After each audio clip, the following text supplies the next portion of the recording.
आ रहा है, नोट कर लीजिए और उनसे स्पष्टीकरण लीजिए। आप ये डीएम के आदेश के बाद उन्होंने कैसे किया? कहीं भी चल जाएंगे, रिटायर भी हो जाएंगे,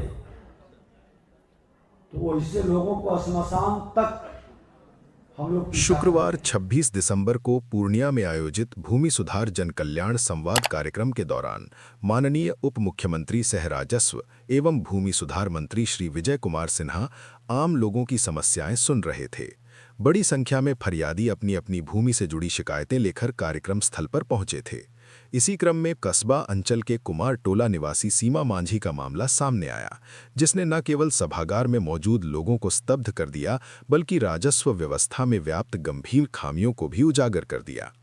सीमा मांझी ने अपनी आप बीती सुनाते हुए बताया कि उनके पिता ने वर्ष 1974 में विधिवत रजिस्ट्री के माध्यम से उक्त भूमि की खरीद की थी।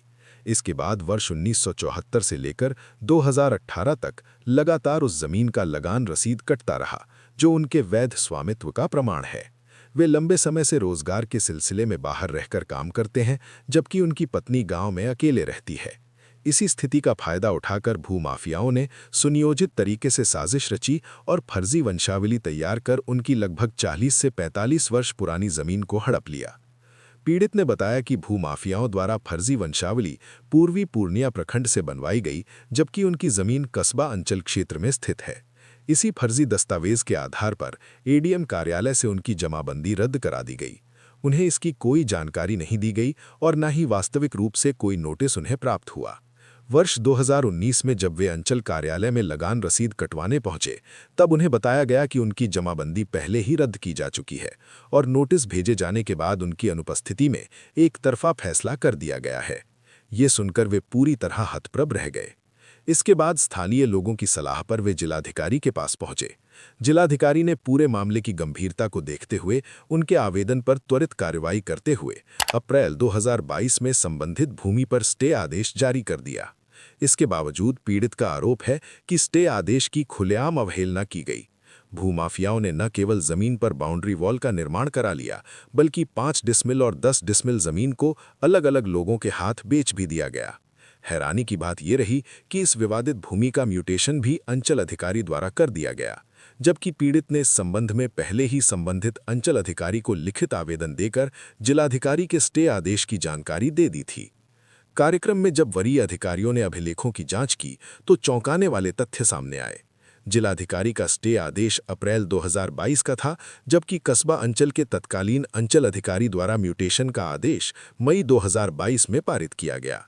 ये स्पष्ट रूप से उच्च अधिकारी के आदेश की अवहेलना और नियमों की अनदेखी का मामला प्रतीत हुआ। जानकारी मिलते ही मंत्री ने तत्काल उस अंचल अधिकारी को सभागार में उपस्थित होने का निर्देश दिया। जब वे मौजूद नहीं मिले तो विभागीय कर्मियों ने बताया कि संबंधित अंचल अधिकारी का तबादला आरा हो चुका है। इस पर मंत्री श्री विजय कुमार सिन्हा का तेवर और भी सख्त हो गया। उन्होंने कड़े शब्दों में कहा कि ऐसी प्रवृत्ति के लोग चाहे कहीं भी चले जाएं, सेवानिवृत्त ही क्यों न हो जाएं, उनका पीछा शमशान तक किया जाएगा।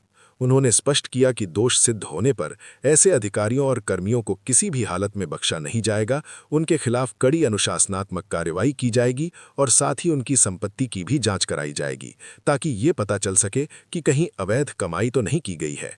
मंत्री के इस कड़े रुख के बाद कार्यक्रम स्थल पर मौजूद फरियादियों और आम लोगों में ये संदेश गया कि सरकार भूमि से जुड़े मामलों में पारदर्शिता और न्याय सुनिश्चित करने के लिए गंभीर है। अंत में मंत्री ने मौके पर मौजूद विभागीय अधिकारियों को निर्देश दिया कि वर्तमान जिलाधिकारी इस पूरे प्रकरण को तत्काल संज्ञान में लें, सभी तथ्यों की निष्पक्ष जांच कराएं और पीड़ित सीमा मांझी को शीघ्र न्याय दिलाने के लिए कठोर व निर्णायक कार्यवाही सुनिश्चित करें। वीडियो पसंद आए तो इस चैनल को सब्सक्राइब करके बेल आइकन को दबा दीजिएगा, ताकि आगे भी भूमि से संबंधित जानकारी आपको मिलती रहे। धन्यवाद।